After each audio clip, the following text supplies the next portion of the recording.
Hello everyone. I wanted to show this to everyone because I wanted to preview what we've been working on in terms of the driving system. I do want to show you a new interaction system we've made and new physics. So this is the new class 323 you saw in the previous teaser. This is a double unit. The game will feature a brand new consist creator, and also you can now insert master keys and switch ends and uncouple or decouple to any unit. So if I just hop in this cab, the door interlocks on because the cab doors open. So we do have a brand new door system as well. It will have selective door opening and driver only operation as well.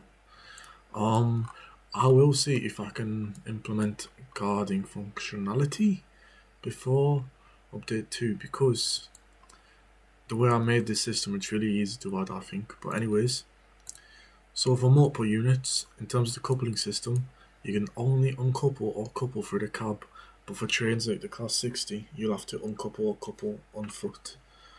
I'll uncouple from this unit for now. Okay, that's all ready. I'll show you the interaction system in just a second. I'm gonna head out of here. I'm gonna go to the other end. This is now uncoupled. I'll tell you more about these values up here in a second, but I'm just gonna go on this end, close the cab door so the interlock turns off. Oh yeah, that'll be off. Can't see. Yeah, there we go. It's off. Yeah, this is the new driving hood, by the way.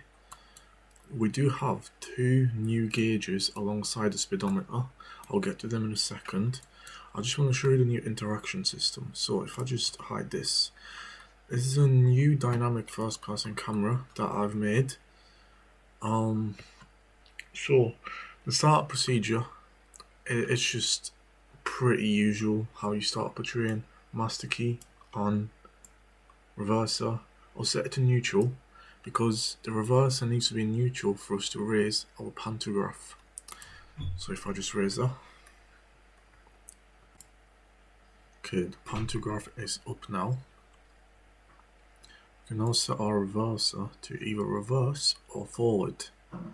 T-side will have reverse functionality from now on. So people reversing on the main line for absolutely no reason at all, going the wrong direction, could be a problem. But that's why we have a beautiful moderation team. Okay, so usually you'd set this to forward. It's a bit clunky right now. I'm still getting used to trying to make the settings on this perfect.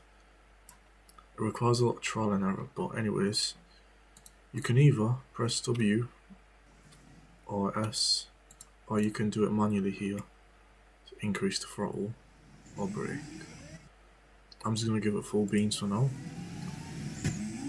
and I'm actually going to show you this hood. So the main reservoir, don't worry about that for now. The brake cylinder is what we want to look at now once you start braking. You can also see it here on these labels on top of each carriage. This is because it's usually a brake cylinder pipe going through the entire train. I'll explain the braking system in more detail later in this video, but I'm gonna start braking now. So if I apply notch 1 braking, you'll see the brake cylinder decreases in pressure. The brake pipe decreases in pressure and the brake cylinder increases in pressure. So the pressure from the brake pipe is being transferred to the cylinder. If you see that, not all of it is gonna go though. And now if we just stop, there we go. You'll see how brake cylinder increases or decreases with this.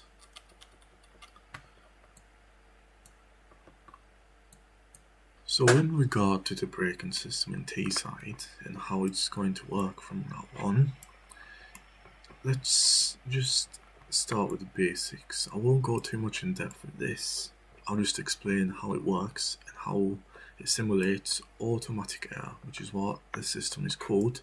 It's used in modern day trains in the United Kingdom and all over Europe and the world in general.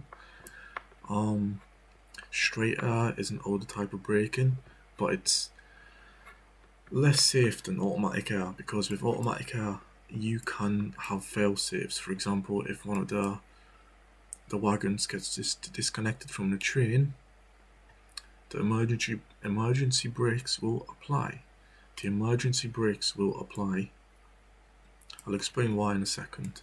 So let's say we had 90 psi of braking force throughout this brake pipe. So this purple line is the brake pipe. It goes through the entire train. Every wagon, every locomotive, every multiple unit, including every carriage in a multiple unit, has a brake pipe. And in this instance, let's say it had 90 psi. Well, you can't see this very well. So 90 psi on the brake pipe. And each locomotive and wagon will have its own individual reservoir tank. It doesn't really matter if it's a multiple unit locomotive, wagon, carriage, they all have a reservoir tank. Even multiple units and their individual carriages, they have a reservoir tank. Now, since the brake pipe pressure is 90, the reservoir tank will fill up. This is what we call charging. Now, the reservoir tank may be empty. We might have just coupled up to these FNA wagons on this Class 60. The reservoir tank will be empty. Maybe these wagons have been sat in a siding for a long time. The reservoir tanks would have been leaking pressure, and therefore they'll be empty. So as soon as we couple up, that's why drivers tend to do brake tests, just to make sure that there's a reservoir pressure throughout the entire train. But these tanks will now match equilibrium with the brake pipe, and they will all be 90 psi. Now, let's say the driver applied a notch of braking force, like notch 1. This brake pipe will change from 90 psi to 80 psi. So this whole brake pipe is now 80 psi instead of 90 psi. Now let's say we had a control valve on all of these wagons, and this control valve will see the difference in pressure between 80 and 90, and this difference in pressure will cause the reservoir tank to attempt to make equilibrium and get to 80 psi as well. Now where does that pressure go from the reservoir tank? Into the brake cylinder. So let's say this was our, I'll make a different color. Let's say this was our brake cylinder. We had our little piston here, which applies pressure onto the wheels. So let's say this was the wheel. It would apply like pressure to this shoe or whatever it's called. I don't know the exact name, but this would change from 90 psi to 80 psi. It now has equilibrium with the brake pipe. So the reservoir tank in all of these wagons and including the locomotive will have 80 psi. Now this 10 psi that we just got from the reservoir tank will go through the control valve into the brake cylinder, and this pressure here, we can say it's 10 units of braking force, and it will move this piston back and cause braking force to be applied on the wheels. And that's just the basics of how this system works.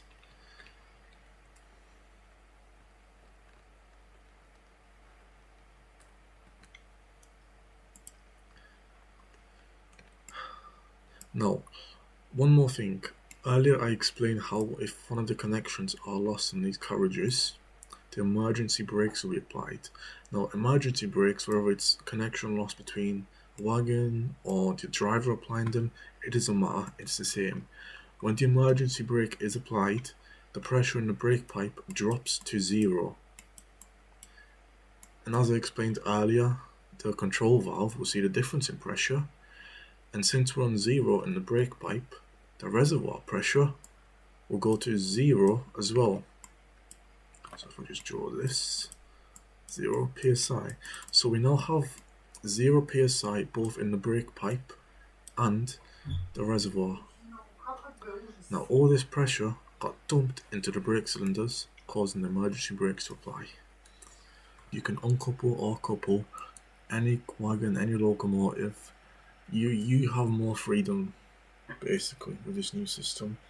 On top of that, we also want to implement wagons like randomly spawning in sidings and like extra tracks, and players with light locomotives can go and couple up to them if they like. The system keeps track of every consist, whether it's owned by a player or not, so there's safety in terms of like random people trying to couple up to you and stuff, trying to like nick your wagons. But it's all safe. There'll be checks to see if like it's your consist, if you own the train, and if you uncouple, you will only own the part that you recently drove. The other part will be unowned, and someone else can come couple up to it and claim it. Once you couple up to like an unclaimed consist, like let's say these two wagons, they become part of your consist, if that makes sense, and you own them. That's just how the system works right now. I haven't set up interactable cab controls with this unit yet, so I'll just use the HUD.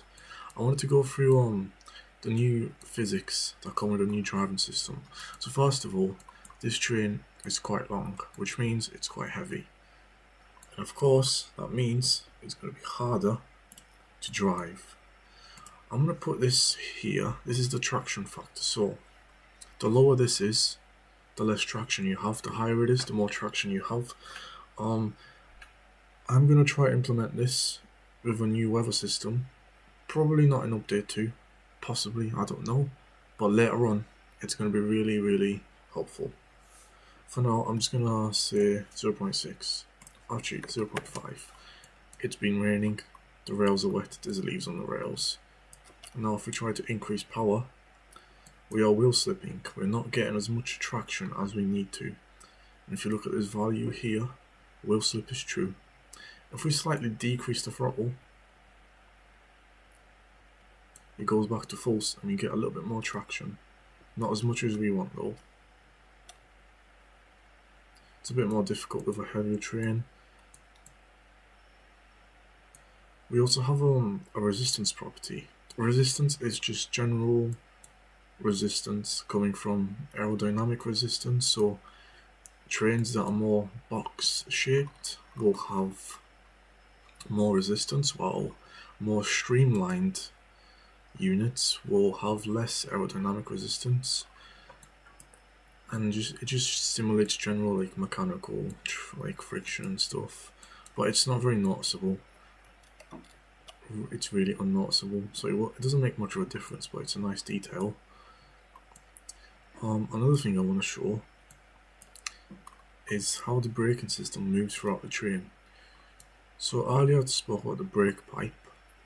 On this longer train, it's going to take longer for the brake pipe pressure to drop when we apply pressure. So if I go to the rearmost wagon and I apply full brakes, you see how it travels through the entire train. At the front wheel, it's already down, but at the rear, it's still dropping. Oh, it's dropped now.